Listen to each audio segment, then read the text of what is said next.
everybody. I'm Carole Freeman of Hypnotic Nutrition. I'm the creator of the 90-Day Keto Diet Program. I am here today with Jasson Zurilgen. Did I do it right? Yes, oh my you did. gosh, I Nicely practice a done. lot. So it's not easy. his first name is spelled like I thought it was Jasson, but Jasson is the proper pronunciation. So where does your name come from then? It's a really long story, but it was actually given to me by a friend of mine who's really played in as my father figure for a while. Okay. And so that he transformed my name into what it is today. Okay, and okay. then it just picked up, and now everybody uses it. Well, the reason you're here today is because you are living the keto lifestyle. Correct. And you also, so tell us what else your background is, or what you're doing with your life right now. Yeah, you know, I am part owner and business partner. We run a personal training studio, really more of a transformational kind of environment where, so it is personal training, but we really help to coach people into finding something that's bigger than just the working out part of it, and try to really shape people's, help them redefine what fitness really is. Okay. And to us, it's something different than what the fitness industry, defines it as. So really, we do that, and it's called Heroics, and we're in South Lake Union. Okay. And we've been Seattle there. area, by the way. Yep, Seattle, yes. And we've been doing this since 2008. Other than living the keto lifestyle, I do try to help promote it a little bit through my business, just for those who I feel could really benefit from it. Mm-hmm. Really, those more even obviously for weight loss because it's so effective there, but also for people who are struggling with any type of health disorders. I try to steer them towards that direction. So it is a part of what I do professionally as well. But I'm no nutritionist by any means, but I do preach it because I believe the power of it. It's very. Your personal training approach sounds really cool, because most personal training is from the chin down, maybe. So true. You got to get the neck, but the chin down. Right. And you actually are thinking of the whole body and mind transformation to go along with the body transformation. Yes, I can imagine it's really powerful and. Yeah, and if you're going to embark on a change where you want to see something physically, well, you have to also change your mind about how you see things and how you see yourself to allow that transformation to occur. And that's really the most challenging part of a transition and our transformation is that piece. And that's we find that people have been very unsuccessful without really connecting something very important to what they're doing and seeing it as something larger than themselves, and it's less about losing the 10 pounds and what's behind that and what's the why behind what you want to do. I love that you said that, because you hit on two things that I focus on in my program, but also that I see is what makes people really successful in instead of just a short-term diet, they make it part of their life, is that they're part of something bigger, so they're part of a community. Yep. And then they also make it part of their identity.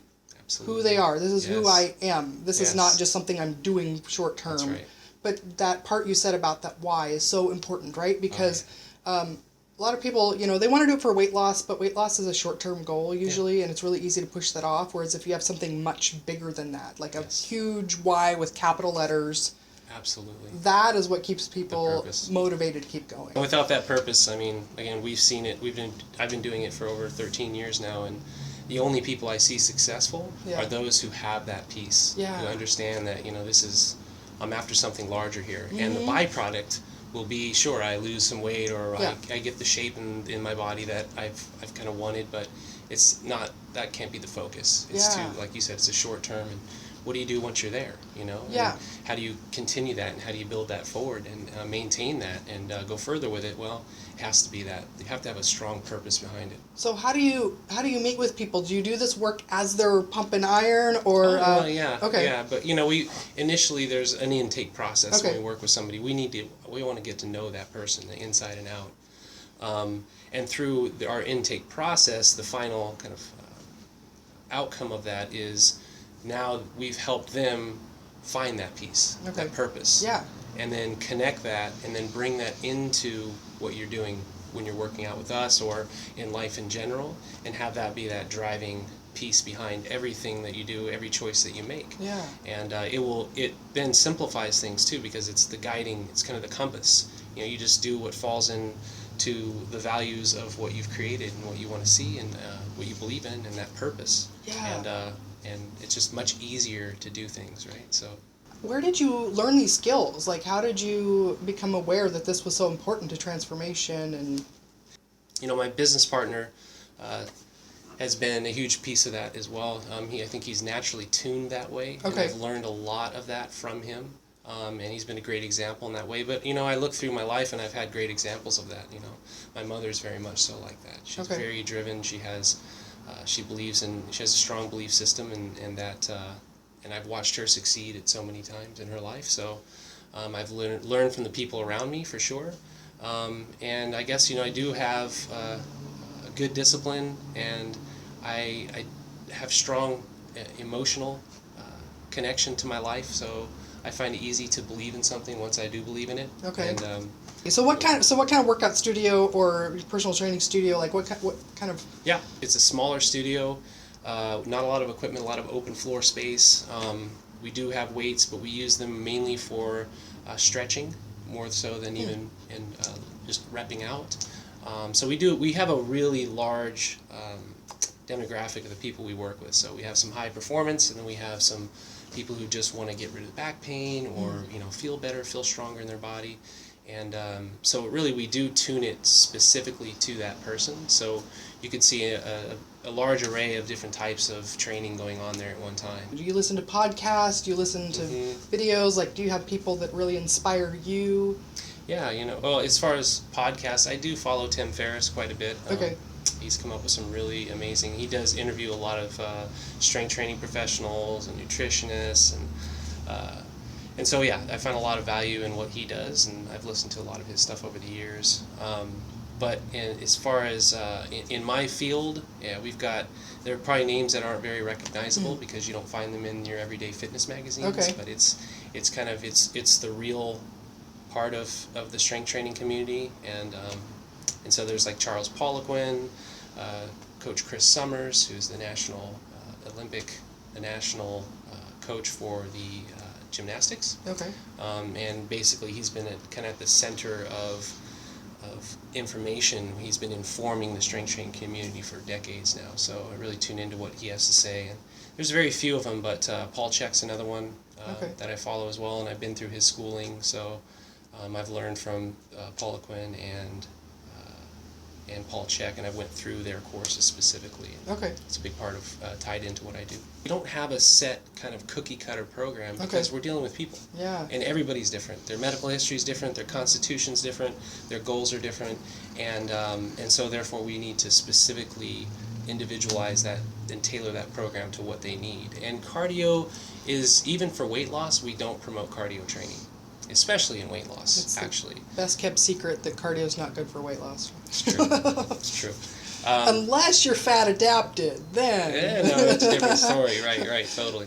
But yeah, so it is heavy on, more so on language and positive reinforcement. Okay. And, just being a reflection for that person and saying, this is us being very connected and understanding why they're here, because they've told us, and we've kind of crystallized that part, and then we are just a reflection to make sure that what they're doing in their training is in line with what they really want to get out of that, right? So if they're telling themselves, I can't do that, well hold on a second, that's a perfect coaching opportunity. That's a perfect opportunity for them to realize how their language is impacting their abilities and reaching their goals and what they want to have in their life. So it's a lot of, yes, there is a lot of physical, and we work hard, but again, it's just so dependent on who we're dealing with. And some people don't have a very strong physical capacity when they first meet us, so we want to, high intensity is not where you need to be going with that person.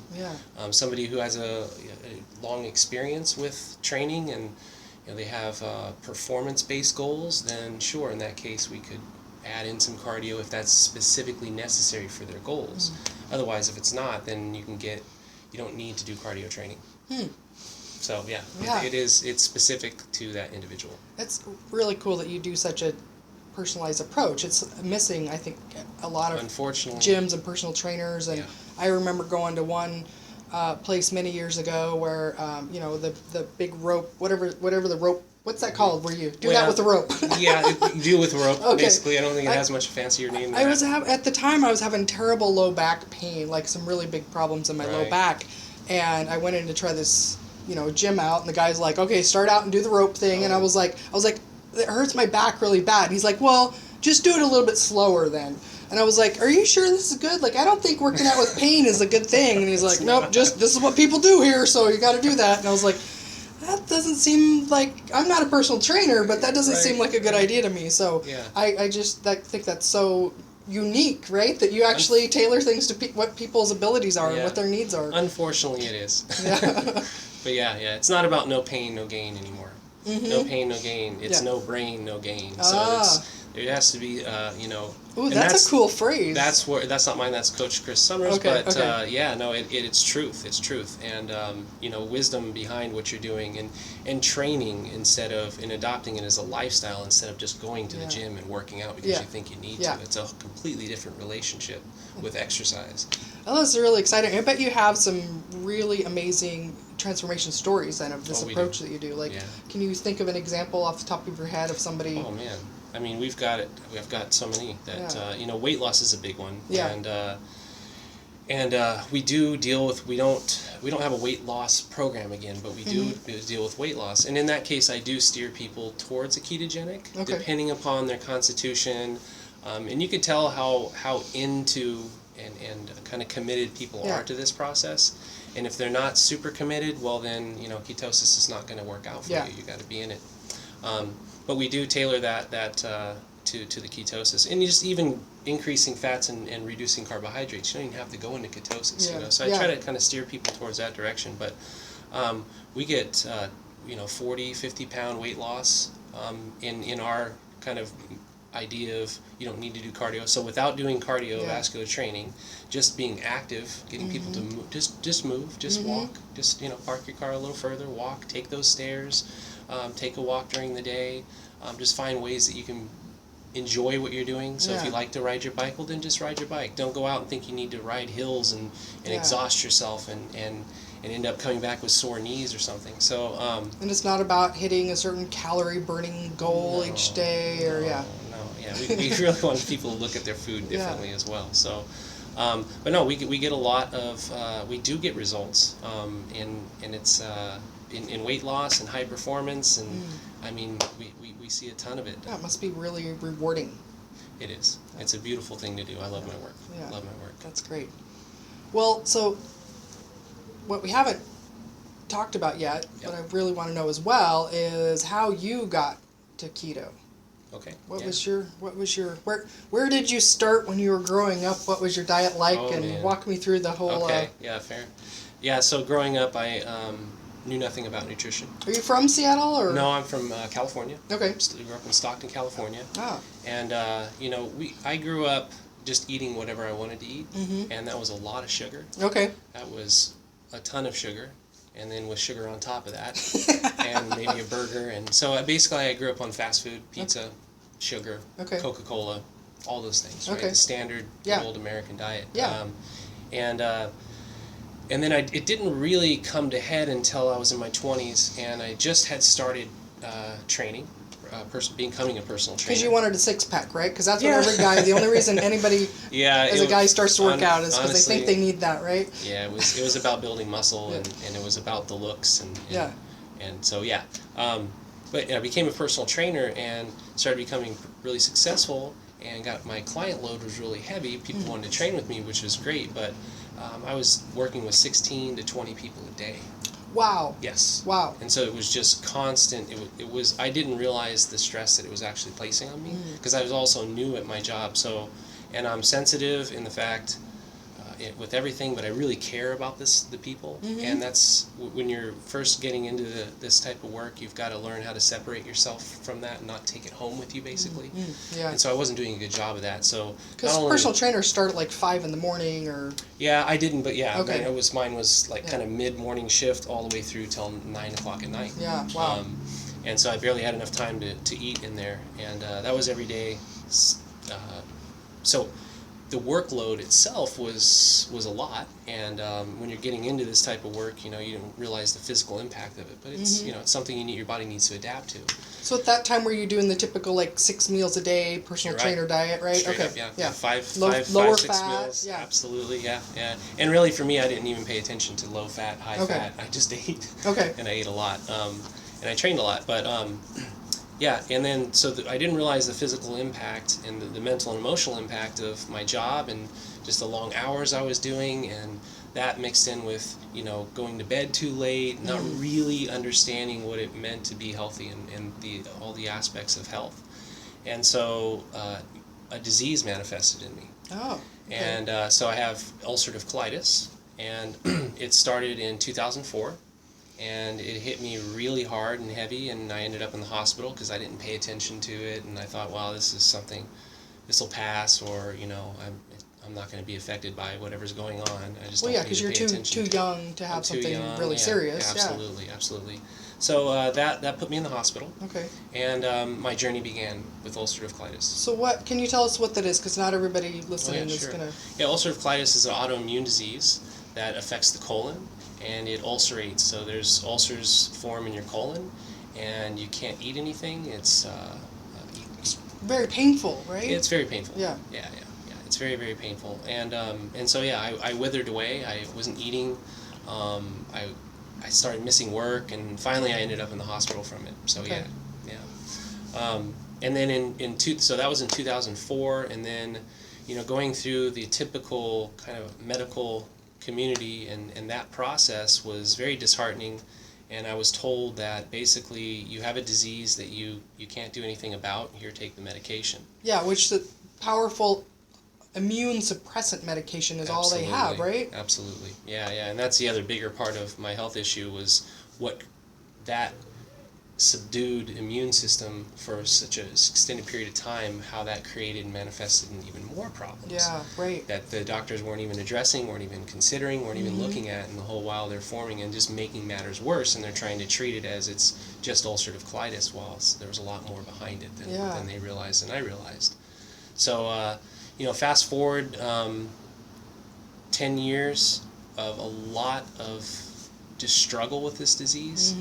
And not really knowing where to go, and just being at my wit's end at one point. And one of my clients, and this is how I got introduced to ketogenic diet, is he was going through stage 4 lymphoma, and he had adopted ketosis and started to feel and see the results of it. And the doctors were like, wow, what are you doing? Something's going on here. We have never seen somebody recover. Yeah. Not only is he very strong-willed, but he looked outside the box, and he said, well, what can I do about my disease? How can I actually be engaged with this and be a part of how I heal? And so he found the ketogenic diet, and then he brought it to my attention. And then at that point I was like, well, that's very interesting. Maybe I should try that, because at this point I've tried every diet that everybody has recommended for ulcerative colitis and other things. And so what did you really working. What did you try? Low fat, low. Yeah, you name it. Well, of course, gluten-free. Okay. I went that route, and that was the first thing, and it did make a big impact for sure, and that's a very valuable thing to consider. And then I did Breaking the Vicious Cycle, which is that kind of bean-based diet. Oh, I don't know that one. Okay, yeah. I think I've seen that book, but I... Yeah. And that was not working. Lots of beans and legumes, interesting. It is, yeah, okay. Absolutely. And that did not work for my body whatsoever. And I got no nutritional advice from my doctors, unfortunately. Right, because, if your experience was similar as mine, so if I go back about 15 years... I had digestive issues, not an autoimmune one, but they wanted to remove my duodenum because it was so inflamed. And I asked the gastroenterologist at that time, I said, should I eat something different? And they said, no, this has nothing to do with food. Yeah, that's what I was And I was like, that kind of doesn't make any sense to me, but that was a long time ago. That is absolutely incorrect. Yeah, so that's the food. approach. They're not trained that this has anything to do with diet. It's just what pill or surgery can fix this. Yeah.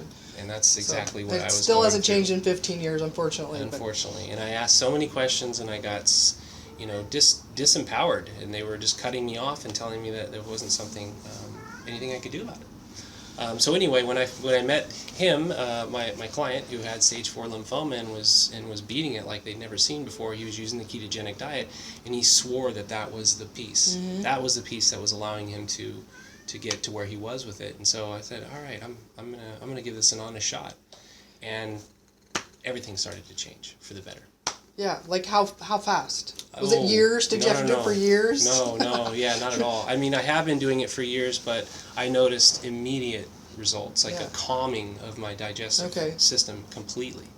And at the point when I started it, I was, kind of in remission. I wasn't having major symptoms or anything, but I was still struggling. It was still depleting, mentally, emotionally, and physically. It's tiring when you're dealing with something like that for so long, and not really having what you need to successfully navigate it. And so I noticed immediate results within the first month. I just started to feel better, and that was from mental, cognitive function, not being as foggy, my energy levels. I used to get really big waves in energy dips during the day, and that subsided.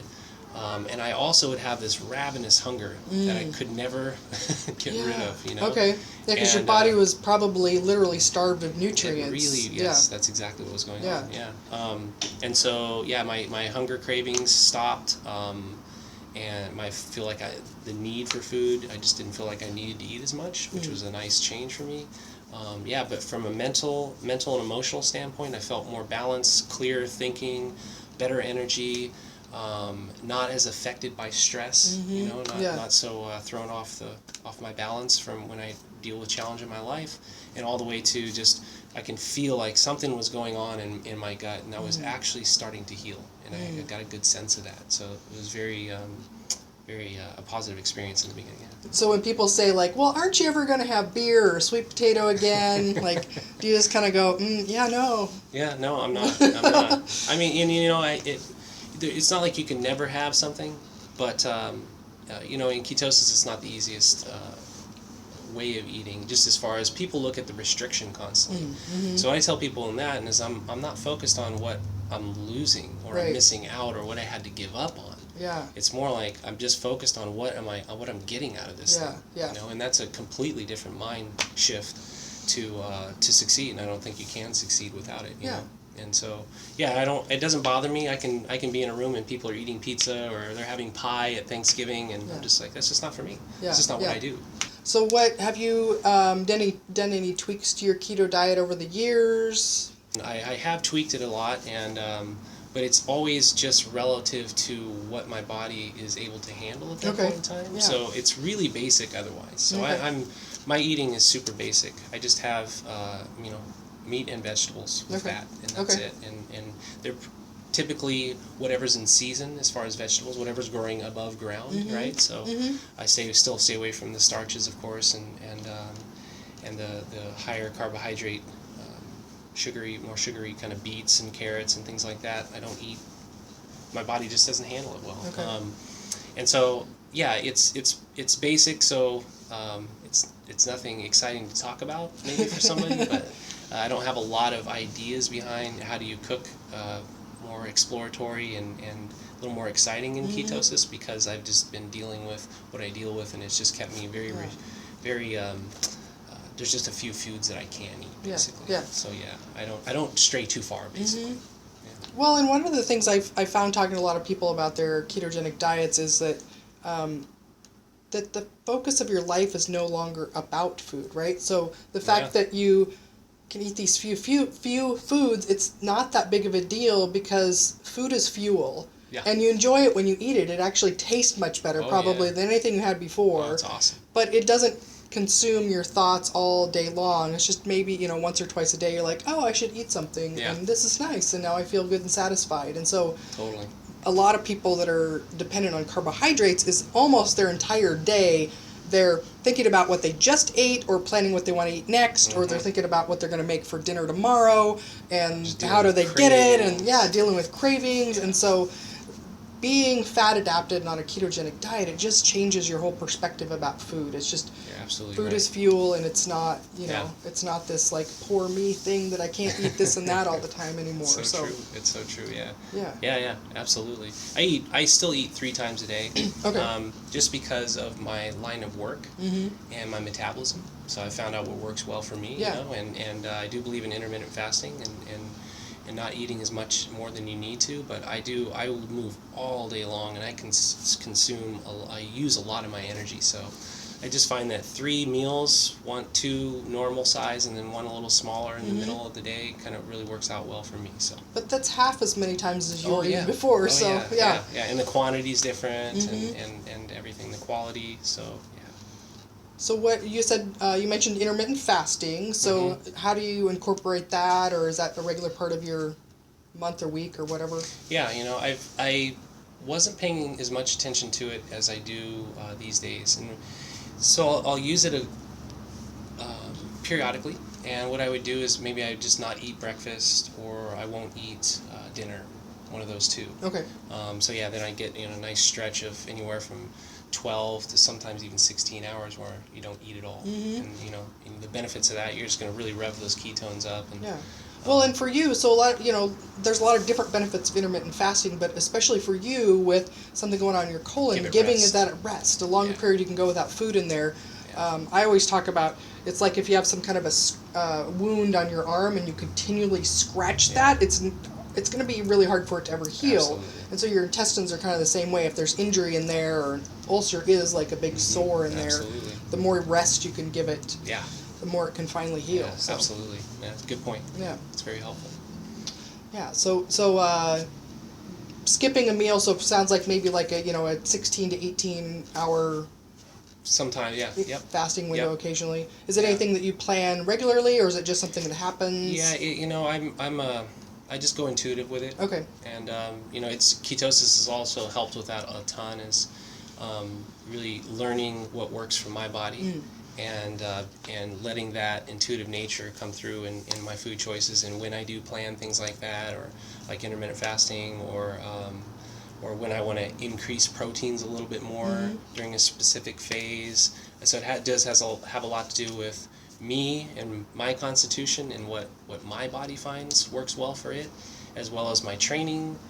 So my training changes, the focus of my training might change, so I might at some certain points in time may feel I need a little bit more protein. And so I'll find, and I'll still measure, and I'll look at my blood ketones and see how much protein I can eat and still stay in ketosis. And so those types of things vary, a little bit of the macronutrient ratio variance there. And what have you found on the protein? Because that's kind of an area that's can be controversial in keto, because there are some community that's like, too much protein, there's no such thing, you can't, it doesn't affect ketosis, and it's just, a big myth, and I've read big long articles about people explaining it away, and then what I've seen more lately is that, people that are actually checking their ketones, it varies from person to person what they can tolerate. Yes. The more protein you have, it actually prevents your cells' natural autophagy, so their ability to take parts out that aren't working. So when we're in states of starvation, like no nutrient intake, but also ketosis can simulate that as well, because you're keeping carbs and protein low enough. So in states of fasting and starvation, your body starts to recycle and break down those parts that aren't working really well. Okay. And when we're having constant high carbohydrates and really high protein intake, then our body can't do that natural process of breaking down. So it's an internal process in the cells where it identifies these parts are old and aren't working right, and so it breaks them down and recycles the parts, gets rid of them. But that only happens in periods of fasting, and too much protein prevents that as well.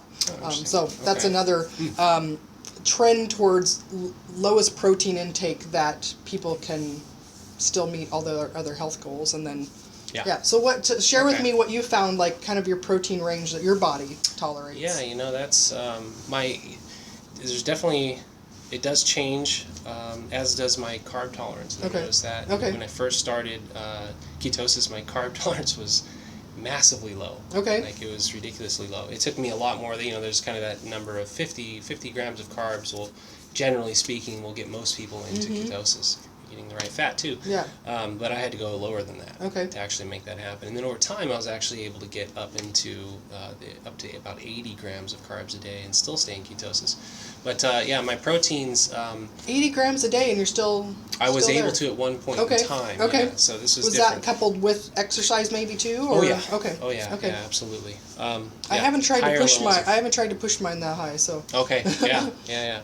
And but I was still in the lowest ranges of nutritional ketosis. Okay. So, but yeah, proteins I've noticed absolutely affect ketone levels and my ability to stay in ketosis. And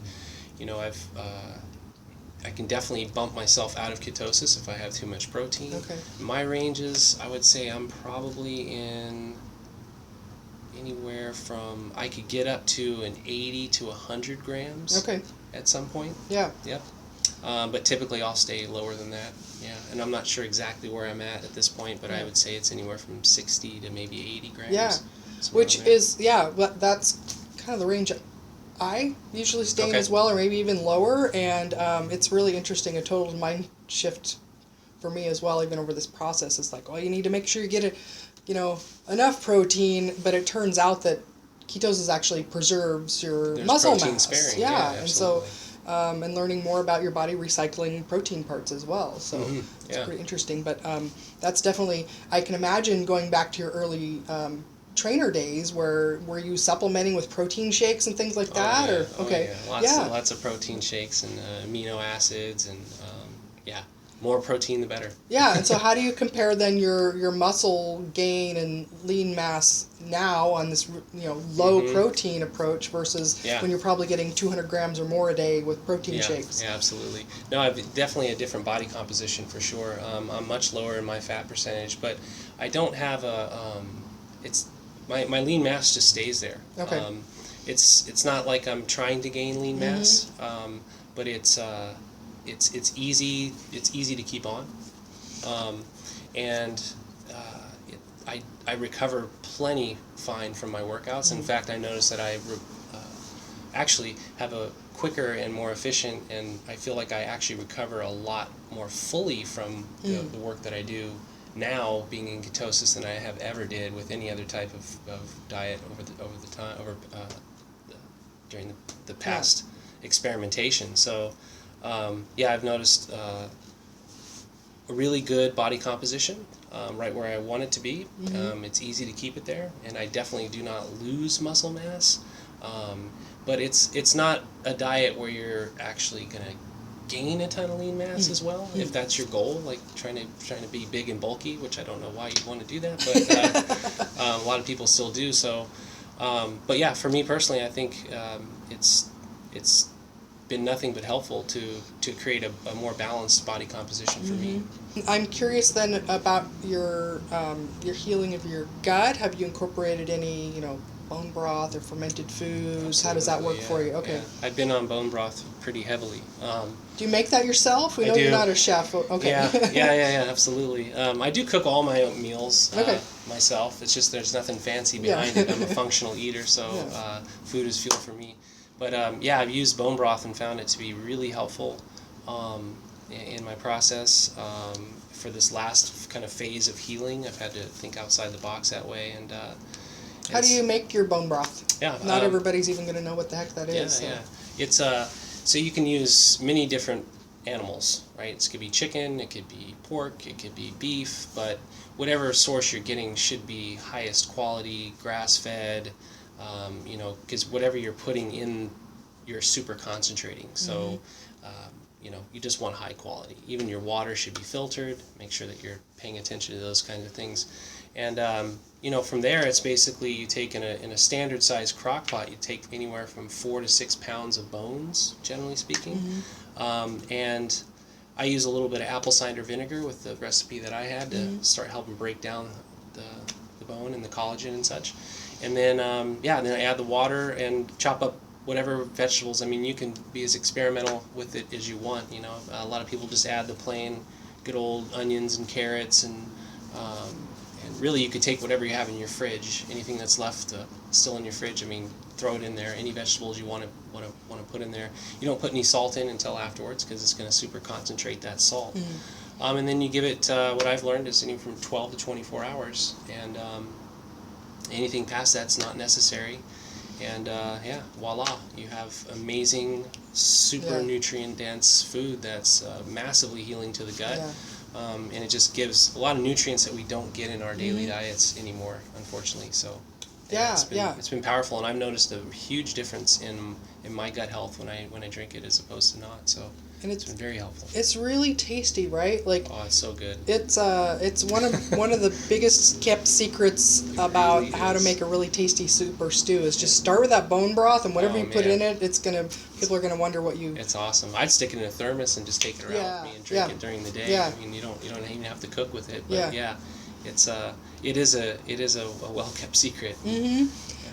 Some of the ways I like to make it too is if you've got a crock pot, is put it in there over a day or two, and that way you can leave it going if you've got to leave the house. Nice. Yep. Super simple. Also have a newer toy like Instapot. Have you heard of that? It's like a countertop. Mine is the Cuisinart brand, so it's not actually Instapot brand, but it's a Cuisinart. It's a countertop pressure cooker, and so you do the same formula that you mentioned or the same recipe. You lock it in, and then you can program it to cook at high pressure for an hour, and then I just set it, and it nice. Brings it to high pressure. You don't have to like watch the stove or anything like that, and it cooks it for an hour. I found an hour is perfect for getting a good stock out of that, but you probably could do it a lot longer. And then it automatically brings it down to temperature, and then it will keep it warm or keep it at a simmer for the rest of the time until you open it up. So it's great to make it when I'm doing other stuff around the house or when I've got to leave or something like that. So I love that one for making bone broth. And then you make it and keep it. You either drink it all day long or you can put it in the freezer and put it in jars and let it cool down and stick it in the fridge or freeze some of it, and it's too easy not to make, and it's too nutritious not to put into your diet. Yeah. So, any fermented foods, or how does that do for you? I just started. My doctor said, it's probably a good time you could start adding in some fermented foods. Okay. Before, it wasn't a good idea when I was in the state I was in before. So I do have some sauerkraut. Basically sauerkraut's the only one that I'm really going after. Occasionally I'll have a pickle, but the vinegar, no vinegar in it. I just use the plain sea salt and water.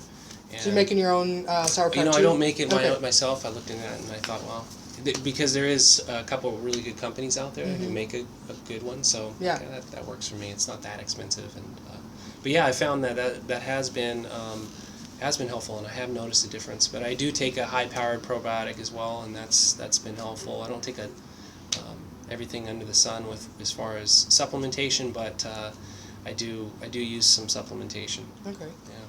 Now, throughout this whole process of finding a ketogenic diet and tweaking it to work perfect for your body and these other healing foods that you're adding in there, have you been able to change or reduce any of the medications you have to take? Oh yeah. I'm still working on the big guy. I was so out of whack there for a while that I had to go into a IV infusion treatment once every 8 weeks. So my ultimate goal is to get off of that. Yeah. And so my doc said, let's keep working on how we're working and keep going down this road, and it looks like you can. So that's exciting, right? It is. Yeah. It's very much so. But I don't take any daily medications for it. Otherwise, I don't have the symptoms that people struggle with when they struggle with this disease. Like they gotta just the way it is. You got to use the bathroom every 5 minutes. Well, that's if you're eating poorly and your lifestyle is not in line with your health, then that's going to be the outcome of that. But that's not what I experience at all. Yeah. And that is in large part due to the ketogenic diet, for sure. Yeah, your story is so inspiring, and I'm just so glad that you're able to share it. And I hope a lot of people share this with anybody else because this is so inspiring, right? Because this is a disease that there aren't any other.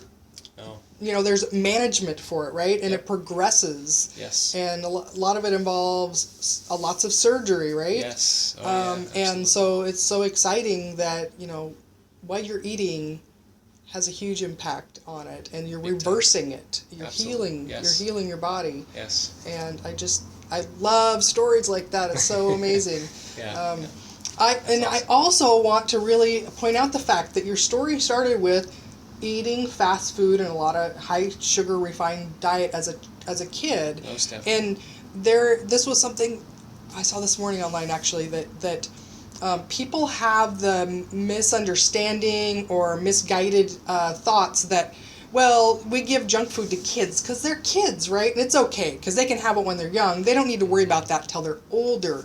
But these things take decades to develop. So ulcerative colitis, autoimmune diseases, diabetes now, heart disease, these are all things that take decades to develop. And so if we start giving our kids this terrible food, I argue that it's worse for them to give them sugar and refined diet, fast foods and things like that, than necessarily like occasionally for adults.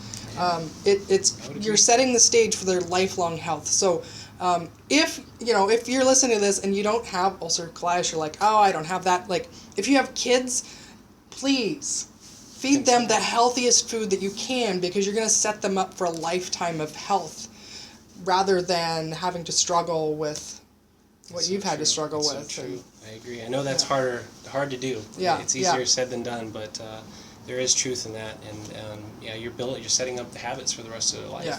It's something that they're going to have to deal with for the rest of their life. So I think that's a great point. Yeah, and moving kids away from refined sugars and carbs and even a higher fat diet, especially, you don't want high fat and high sugar. That's the worst thing Toxic. that you can eat. No good. But if you can especially get rid of the sugars and refined flour, and reduce the carbohydrates and move towards a higher fat diet.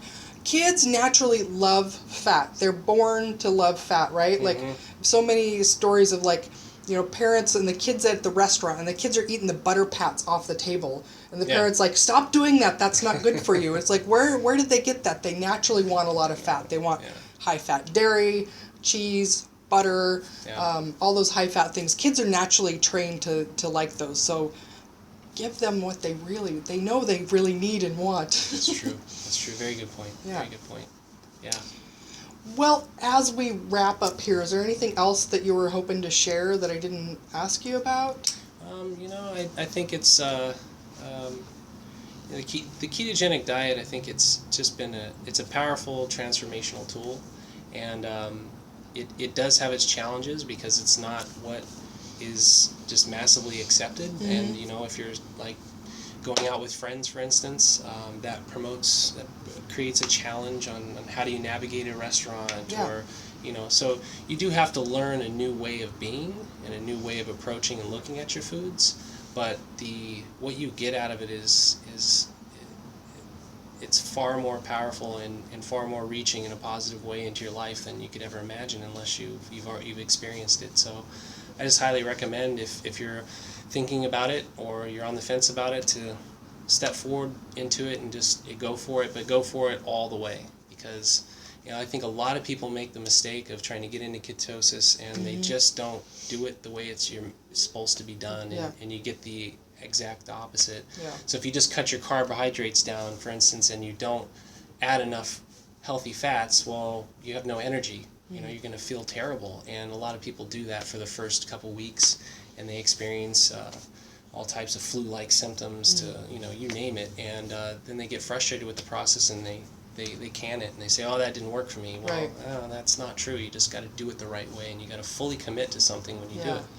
And that makes all the difference in the world, and you can truly experience the powerful transformational of ketosis and what it can bring to your life. So I highly recommend it to anybody out there who's thinking about doing it. Well, this has been so great. I really, really appreciate you being here and sharing your story with us, because I know it's going to impact so many people. It's really inspirational. Awesome. And My pleasure. I love what you're doing in your business as well. Like, it's such a unique thing to full body transformation coaching. So thank you. That's fantastic. Yeah, it's been my pleasure. Yeah. Well, hey, so what's your business name and your website so people can get and find out more information about you? Awesome. Yeah, we are. Name's Heroics, Heroics Training Systems, and that's heroicstrainingsystems.com. So HEROICS, Heroics Training Systems.com. All right. And I'll link that below as well. Awesome. And if you like this video, give us a thumbs up. Subscribe to hear more, because I'm going to be interviewing even more people that have had amazing keto health transformations. So, awesome. but that's all we've got for now. So thank you. Thanks, yeah, guys. thanks for watching. Bye. Bye-bye.